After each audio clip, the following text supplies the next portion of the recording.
Mark. Ladies and gentlemen, my name is TotalBiscuit and I'm here to ask and answer one simple question. WTF is Path of Exile? You may have heard of this one. It's been doing the rounds in various publications, including PC Gamer, and it is a dark fantasy hack and slash in the style of Diablo 2 that is free to play, or at least it will be. This is in the closed beta right now. So we're going to take a look at it and see what is available. I am intrigued, certainly, after watching the PC Gamer trailer. Notice the graphic style very reminiscent of Diablo 2 if it was kind of brought up to date. This dark pre-rendered style, which to me is kind of intriguing.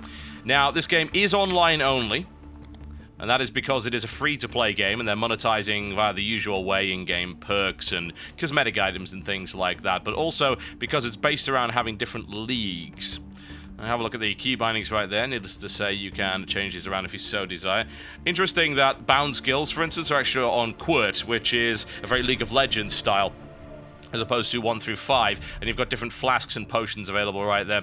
With corpse targeting, highlighting. Highlight items and objects is hold Alt, so nice and simple there, and everything else is as you would expect. So the current leagues available in the beta are default and hardcore. Hardcore, you stay in it until you die.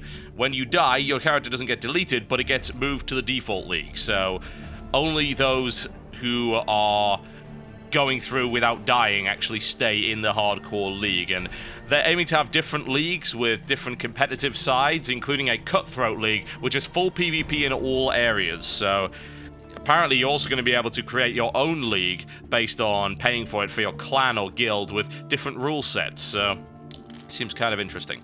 Anyway, let's create a character, shall we? We're going to start on default league for obvious reasons. Now, there are 6 classes available in this game, but there are only 5 currently in the beta, so let's have a look at what is available.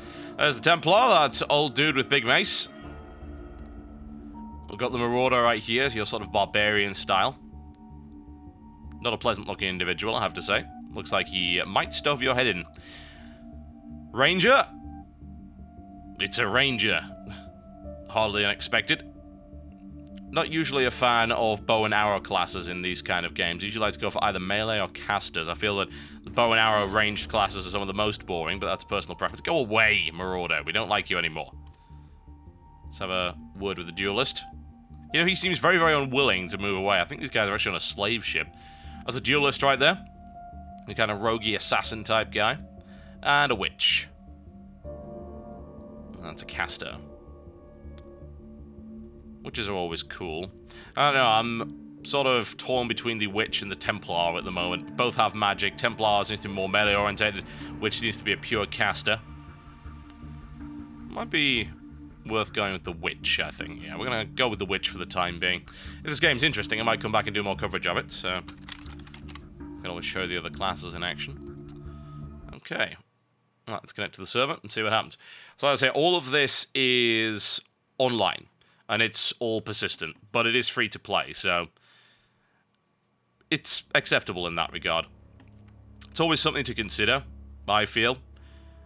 If it's online only, is it free to play? If so, that's probably the most justification you can have for it. The problem I've got is when you go to a game like Diablo that's $60 and then is also online only. And then Torchlight is $20, but it's not online only. So that's, I suppose, the entire extent of it. Let's get up, shall we? Okay, let's see what we've got. Let's check our equipment out. Minor life flasks and a minor mana flask. 5 scrolls of wisdom as well, and there appears to be a wand there. That might be useful. There we go. So that's my basic attack going on right there. And you'll also notice that I'm actually getting messages through the chat right here. This is all connected. Oh my. Well, that's not very nice, is it? They did say this was kind of a dark fantasy. Seems a little bit gritty. The graphics style is actually pretty good. I kept saying this is sort of Diablo 2-esque style. In the case that it's sort of a pseudo-rendered realistic kind of view. And very, very dark, whereas Torchlight, very, very colourful. Diablo 3 anyway, is a mix between the two. Control is pretty standard, if a little bit clunky. Say, the standard holding down of the mouse to run around is not as smooth as I would like, so they're not as smooth as Torchlight, for instance. There's a corpse, there might be something on there. Aha, a maul. I'm not going to use that, but Always useful to have. Don't have any current abilities whatsoever. I'm purely relying on this wand. Let's see what we've got here. Ooh, that actually looks like a good item. We should have a look at that. Can I wield that? Oh, it's unidentified. I can't use it yet. As far as I can tell in this game, for what I was reading of the FAQ, you can really sort of learn any skill you like. It's a pretty open system. I'll try and show you that when I get the opportunity to do so. Anyway, so he's dead, so we're not too concerned about him at this point. Can have a look at skills and stuff like that if we'd like, but I don't believe I've leveled up yet, so... Current level cap in this game is 100, so that's going to take quite some time. And there is a lot of endgame content. They are designing it with that in mind. Needless to say, it's a free-to-play game. They want to keep people playing as long as possible, so they'll buy more perks and all sorts of stuff like that. It makes sense for them to continually support it with in-game content. It's actually not a bad idea either to go for a Diablo-style game with the free-to-play model, simply because you can then continually update it with content. That's something that people... excuse me. People might find an attractive prospect, perhaps. Not really under any threat from any of these. I'm kind of liking the impact even this very small wand seems to have. It's... You know, when it hits, it seems to hit with some force. Perhaps it's the way that the blood splatter works or the actual animation quality, which I might add for an indie-developed game is surprisingly high. It's not a bad looker either. Shadow quality in particular on the lightning flashes I'm liking a huge amount. It's good stuff. Very good stuff. There we go. Take them out. It's definitely not a bad looker. And I was surprised, actually. I was looking at some of the screenshots. I thought, oh, well, it's going to have this sort of retro-ish style, isn't it? There you go. It looks like Iron Will is confused by the number of skills in this game. So if you're liking a lot of skills, then, well, there you go. Looks like we're going to have a full-on argument in the chat. There we go. I am now level 2. Wonderful. There are actually a lot of passive skills in this game as well as actives, so... Alright. I don't think I can actually grab any more of these. I think I'm out of inventory space. My inventory is really small, but then again, weapons are very, very large, so it is inventory Tetris. Sort of. That vine wand is actually better than that one by the looks of it. Yes, it is, because that's got 3 slottable items, whereas it's only got 1. I'd like to identify this. Do I have a Scroll of Wisdom? Yes, I actually have an identify scroll, okay. An Apprentice's Driftwood Bow of Absorption. That actually might be good. Can I use it? Yes, I can. Can only socket one thing into it, but that seems alright. Okay, let's have a look at the character panel. Now, there are 3 main statistics: Intelligence, Strength, and Dexterity. Stat list is temporary, as you can see right there. Oh, go away. Thankfully, you can still fight while you're in the menu. We'll keep this for the time being. That's my level there. Tells me my experience and such. So a lot of stats available. A lot of stats. Now, I want to know if I can actually get a skill. Passive skills panel. Now, this is the skill tree. That is the skill tree. That is what was scaring that dude. The skill tree is bloody enormous. And you can effectively go in any direction based on whether or not you have the stats to do so. I'm not really interested in any of these things. I want to go in this direction. And I assume if I start going in this direction, I'll start to get cool stuff. This is all, as far as I can tell, passive. All of it. Critical rate percentage. Increased casting speed. That might be useful. Yeah, I think we go with increased casting speed for the time being. I don't have any active skills just yet. I'm not sure when you actually get them. It's the social panel. Messages available there. I'll stick with the bow for the moment. Again, I'm not really a huge fan of bow combat, but it seems to be the superior weapon for the time being, so... There we go. No, I don't know if this game has respecs. I have no idea. One assumes that that'll be something that people put in. If it's 100 levels, then I would expect there's going to be respecs. Maybe you have to pay for them. I don't know. That would probably make the most sense, I suppose. Aha! I have a helmet. I have automatically equipped said helmet. Deal with these guys over there. I don't find bow combat as fun as any other kind of combat, really. It would be nice if I had some kind of other skill available, but it doesn't look like you get anything to begin with. You just relied purely on this, which is kind of Titan Quest style. Titan Quest didn't allow you to pick your class for a while, and then the class actually gave you the ability to actually use spells and such.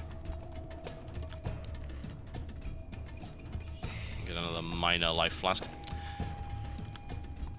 The sound quality in general is pretty good. You'll notice I've got the sounds really, really low for the moment, but I do have the music quite high.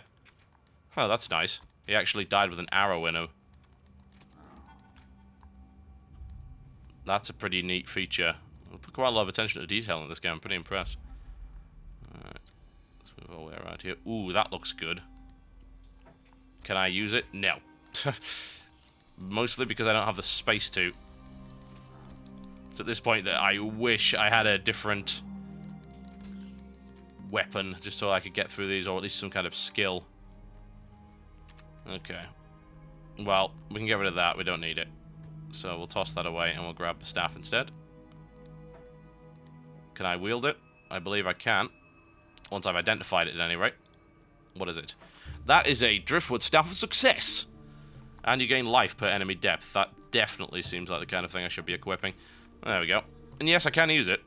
There's nothing really stopping me from using these weapons. I believe you can use pretty much any weapon as any class, but obviously you won't be quite as good with it.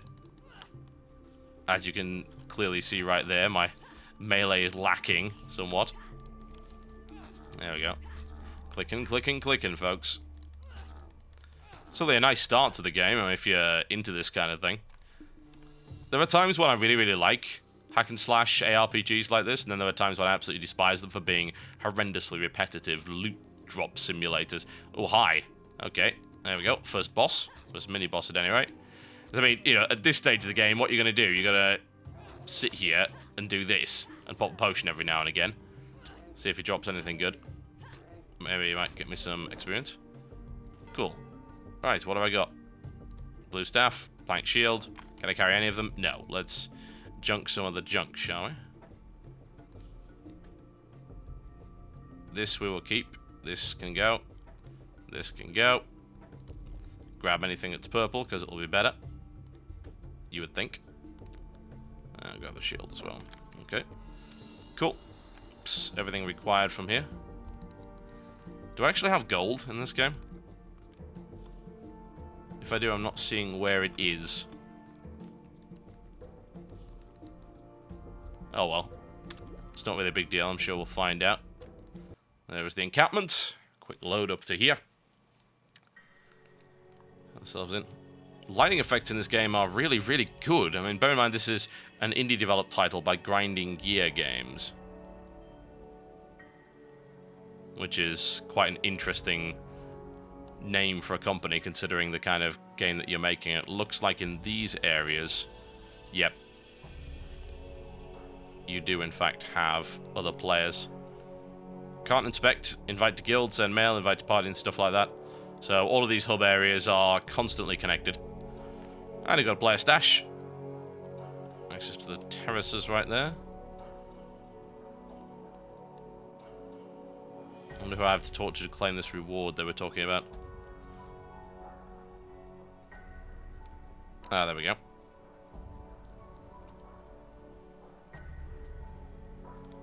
Talk to Tarkley. See if he's got something. Skill gems. Ah, okay, right. That, I assume, is what allows me to do things.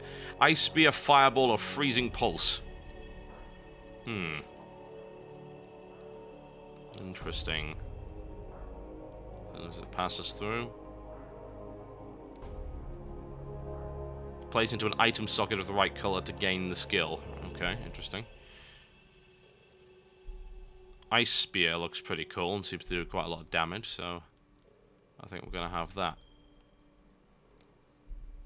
Right, and everything else is related to this, so... Ah, okay, so you can't sell items to vendors in the beta yet. Fair enough. But you can purchase stuff. And all of his stuff is absolute junk. With the exception of this. Ah, this is like a barter system at the moment in the beta, because there's no money. Yeah, I wonder if that's going to continue. Having no gold would be really weird, but... Yeah, you... A whetstone and 2 scrolls of wisdom will allow you to get that. Now, I have to assume that skills in that case are related to socketing an item. So, Where's my wand? Yeah, that's the one that I had earlier with the 3 available sockets in it. So, one assumes, based on that... Okay. Let's just get rid of this then. This is useless. That you then socket this into the item somewhere, maybe. Here? Yeah, I could socket it into my helmet or whatever. And that unlocks the skill. Interesting. But you can remove it. So it's not permanently locked in there. That's a interesting and kind of weird system. Huh. Alright, well.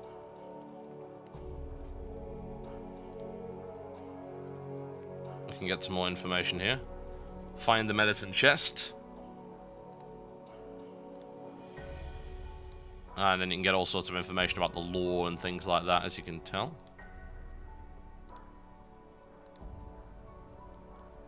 He's a little bit depressed. I mean, the whole game's got a really dark edge to it.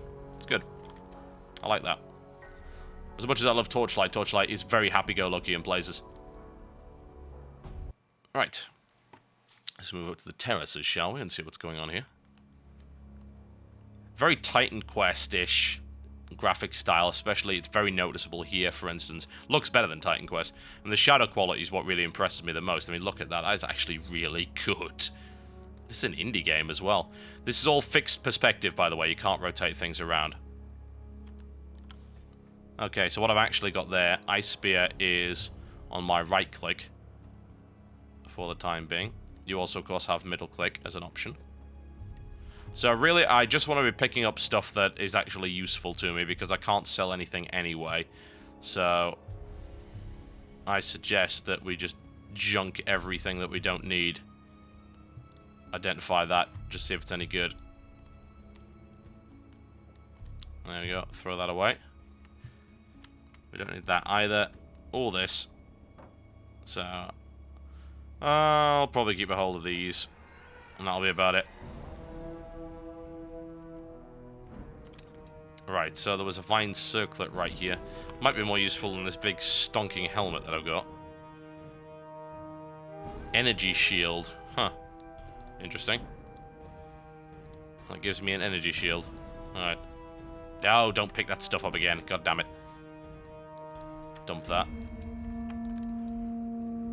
Let's have a look in the chest, see if there's anything good. Am I wearing those leather gloves? Yes, I am. Those are not blue leather gloves, so they'll be the same stats, so I don't care. Check these items. You're getting a lot of cool information in the chat, by the way. This is actually very, very useful. If you're wondering about this stuff that I don't know, turns out the chat guys know, so you just read that for the time being. A glass shard. That's actually a weapon, funnily enough. Right, let's test this spell out, shall we? It is super effective. And has a kind of nice spell particle effect as well. It's good. To me, this looks like this is going to be a very solid option if you're looking to play this kind of game. And you don't want to play Diablo 3, or maybe you're done with Torchlight 2, or maybe you just want something a little bit different to all of them. I'm liking the idea of having these competitive PvE-based leagues with PvP options as well. The idea of creating specific rule set leagues is absolutely fantastic. That's a really good idea. That means you can have all sorts of things popping up. I think what that shows is that the developer has something of an understanding of the fact that you can never predict what gamers are going to want. And all you can really do is give them the facility to do things that they want to do, because they'll do weird stuff. I mean, Gun Game is a prime example, for instance. Gun Game came from players just wanting to play that way, and that wasn't the standard way of playing that game, but Gun Game's now been accepted as something of value. It's been used in an awful lot of different games, so giving options is cool. You never know what can be created. Halo's Forge mode is another good example of giving power to the players to create really awesome stuff. Okay, I think we're going to go down this way. My god, those are freaking huge. I prefer this method to simply adding stats as well. This is more creative. Admittedly, it may require some fairly severe planning. At least you seem to be able to swap out your skills and abilities at will, but your passives, which are no doubt going to add up to some fairly severe buffs in the long run. Now, those do take some effort and some thought behind them. Aha, whetstone, that's cool. That means I could go back and barter for that really awesome staff that we saw earlier. There we go. Deal with these nice and easy. No big challenge thus far, but of course it is just the introductory area. I've got to say, I'm more impressed than I thought I would be by this, because watching the trailers, I'm like, yeah, this seems alright. It's like kind of an indie version of some of the games that we've seen in the past. Indie Diablo 2 that's online only. But it is good. There's really no doubt about that. It is a really solid title so far, at any rate, in the beta. I think this has got genuine promise, and I think that people are going to play. I mean, for God's sake, it's free to play. Why would they not? And for the most part, it looks like free-to-play is going to give you access to all sorts of things. I would imagine that it'll be fairly limited, for instance, in the number of characters you can have. Maybe you can only have one character at a time unless you pay for another character slot. It'll be sort of DDO style. It's firm but fair. And of course, you're not buying items and things like that. And you're not buying gold. Most likely buying potions to increase your drop rates and things like that, but you're never directly buying power. No, the stuff to, say, expand drop rates, that's kind of about the limit of where I would go with a game like that. If it were to go any further in terms of its business model, then I would feel that it was unnecessarily exploitative for one thing and ruining the balance of the game. Giving slight perks, though. That's acceptable in a free-to-play modeled game. What is this that's charging up? Oh, that's my energy shield. Okay. I see. Yep, so energy shield does directly recharge like that. Got myself a basalt band. Really don't know what that actually does. Not a clue, in fact. Useful to know, however, that at least I have something on my finger. It's a stat. That means it's a good thing. Accuracy rating. Sounds good. I don't know if I'm really directly missing anything at the moment. Maybe ones just don't miss. He says as he misses. But that's due to me just not pointing my mouse in the right direction. There we go. And our way through here, nice and easy. I'm going to turn up the combat sounds just a bit so that you guys can actually hear what it sounds like, because the music's really, really cool, but combat sounds make for more visceral combat for obvious reasons. So let's see if I can crank that up just a little bit without making it a little bit too loud. And just knock the music levels down just a smidge. There we go. Okay, cool. You can now, by the sounds of it, hear the combat. There we go. So you do actually have some really nice sound effects here. The production value on this is ridiculous for an indie game. I mean, don't get me wrong, there's some really great indie games. Torchlight, for instance, is an indie game. It's got really high production values, but this is a free-to-play indie game from a company that hasn't really done much before, and that's what really impresses me about it. Actually seems to have done a surprisingly good job of it. This is only in beta as well, so this will improve. Incidentally, if you want to sign up for the closed beta, you can do so. pathofexile.com is the place to go for that. Ooh, that's a slight upgrade. There we go. It would be nice if you could right-click and just instantly swap. As opposed to just having to do that, which serves no practical purpose as far as I'm concerned. Double right-click, nice little easy interface option. I don't see any problem with that. Sounds like something they should implement. Okay. There's not really a lot else to say about games like this, because of course in the starting areas it's really all about the hack and slash and the loot collection and completing the quests and exploring the areas, finding hidden dungeons and things like that. And this game seems to provide all of that in spades, but the real problem is that you can't assess a game beyond that because of how long it takes to get anywhere. It's kind of the reason I don't usually do WTF Is of RPGs, for instance. I'll do it of MMOs every now and again, because first impressions do matter, and first impressions do help you judge what the next couple of maybe 10 to 20 hours of the game are going to be like, and I'm just not seeing any major flaws here for a Diablo-esque game, really. And the skill gem system is interesting. I would be kind of annoyed if, for instance, they limited the active skills so much that it took ages to get a new skill, because that, to me, makes combat a little bit boring. But there's no way for me to judge that by first impressions. None whatsoever. on the basis of first impressions, this is something you should be keeping an eye on, I feel. Surprisingly good. A lot of detail put in this world. It's a nice dark world as well. I'd say this is not the evilest of areas, but there's just this overwhelming sense of foreboding, which really is what you should be looking for in a Diablo-style game. Some people complain, Diablo 3 isn't dark enough. Well, there you go, this is. Oh, hi. Good rare monster there. Let's take him out. Really don't have too much of a problem taking them out as well. Expelliarmus and such. We'll grab ourselves those cloth gloves as well. Ah, they have an energy shield on them too. That's always nice. I'm liking this energy shield mechanic.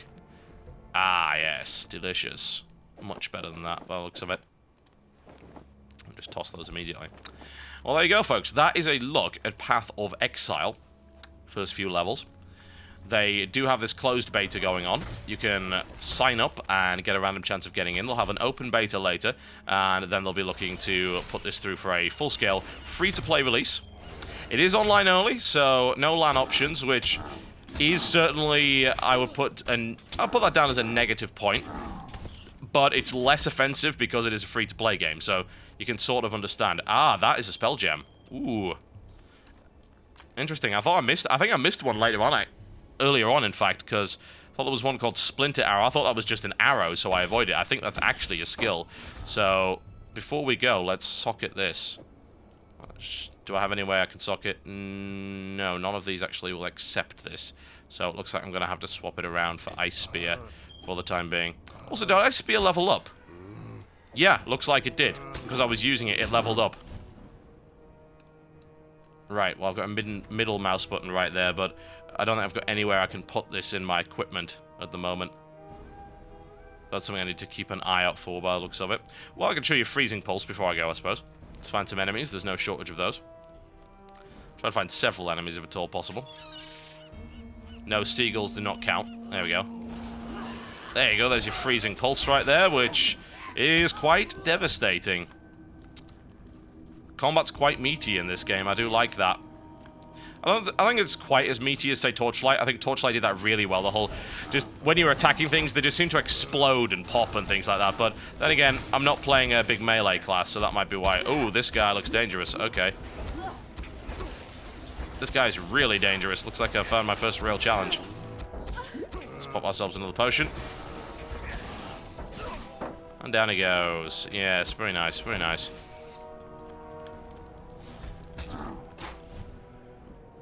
Okay, I was trying to leave, but it's like, just one more kill. Just one more kill! Typical of games like this.